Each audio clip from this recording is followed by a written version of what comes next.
बिस्मिल्लाहिर्रहमानिर्रहीम। अस्सलामुअलैकुम। वे रहे हो तुसी अपना सर्कियां चैनल ते मैं तुहाडा मेहरबान रिशान।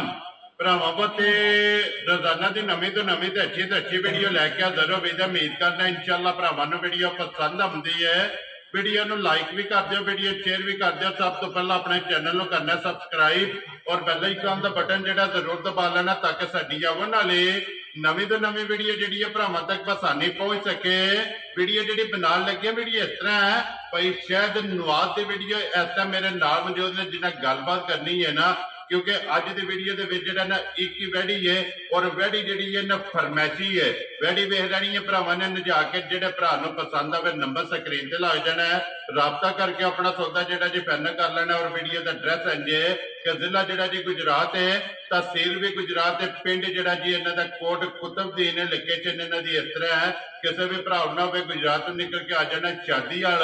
और शादीआल तो अगला स्टॉप आंदा त्रिखा।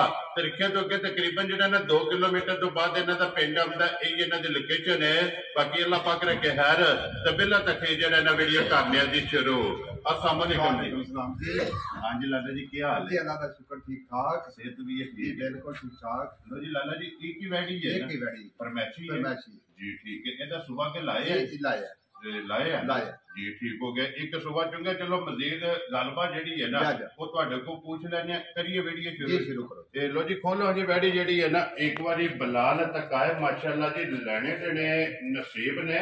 वैडी फरमैशी है लेकिन शौकीन शौकिया जेड़ा है ना ये वैडी ये हाइट वेल और माशाअल्लाह रंग जेड़ा है ना ये वैडी का चेक कर लेना। फिर मोनी लाला जी जी बिल्कुल मोनी और बोती वाली जेड़ा है ना ये वैडी दी नस्ल जेड़ी है ना ये भरावां ने चेक करनी। लो जी लाला जी ये किन्ने चिर दी वैडी गब्बन है? ये माशाअल्लाह चौथा महीना खत्म हो गया, पंजवें च बढ़ गई। लो जी पंजवां लग गया ना जी ठीक हो गया। लो जी 4 महीने जनाब वैडी नूं मुकम्मल ने पंजवां महीना जेड़ा है ना ये वैडी नूं जनाब लग गया। हुण सुबह दूजा लेना जी दूजा जी ठीक हो गया। एक पहलन का जो सुबह है ना तुसा लाया अपने जनाब घर फार्म से जेड़ा है ना कितना कुछ दूध वैडी चुआंदी रही है? 17-18 किलो तो चुआंदी रही है ठीक हो गया। लो जी 17-18 किलो जेड़ा है ना वैडी दूध चुआंदी रही है माशाल्लाह। फिर नस्ल और कन जेड़े ने ना वैडी दे चेक कर लेने ने। एक मोट जेड़ा है ना कितना कुछ दूध हुण वैडी 7 किलो इस टाइम जेड़ा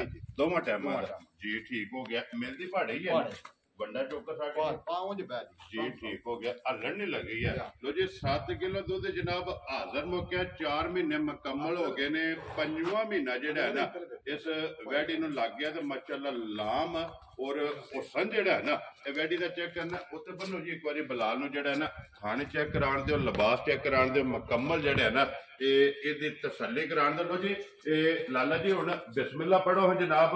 है फरमैशी लेकिन वखरी जी ये शौकीन है किसी भरा नूं पसंद आवे ना ये किन्ने दी जनाब ने वैडी दे सकनी? ऐसी पहली वीडियो में तो पहला डगल लाना ठीक है भाई ना ना कोई 4 ना कोई 4.5 ठीक है। ए जिन्हों पसंद आवे ना जी वो 3,50,000 की गांव दे जा राजी हैं तेरे तो जिस भरा नूं पसंद आवे। लो जी 3,20,5 5000 रुपये की जनाब वैडी दे सकनी है। मैं फिर एक बार दोहरा देना कि जिन्हों के हवाले और जिन्हों के तावन जेड़ा है ना ये वीडियो तुसीं वेखदे पे कि लाले रादी के ज़हीर बट के हवाले नाल और उन्होंने के तावन जेड़ा है ना इन्हों की वीडियो जनाब भी बनती है। तो किसी भी भरा नूं पसंद आवे ना ये भाई ज़हीर नाल या हाफिज़ नाल राबता करके भी अपना सौदा जेड़ा है ना ये फाइनल कर लेना। तो बाकी अल्लाह पाक रखे खैर दुआवां च याद रखना और इस वीडियो के नाल दिओ इजाजत। इंशाअल्लाह अगली वीडियो के नाल फिर हाजिर होवांगे। नारा मारना जी पाकिस्तान जिंदाबाद, पाक फौज जिंदाबाद।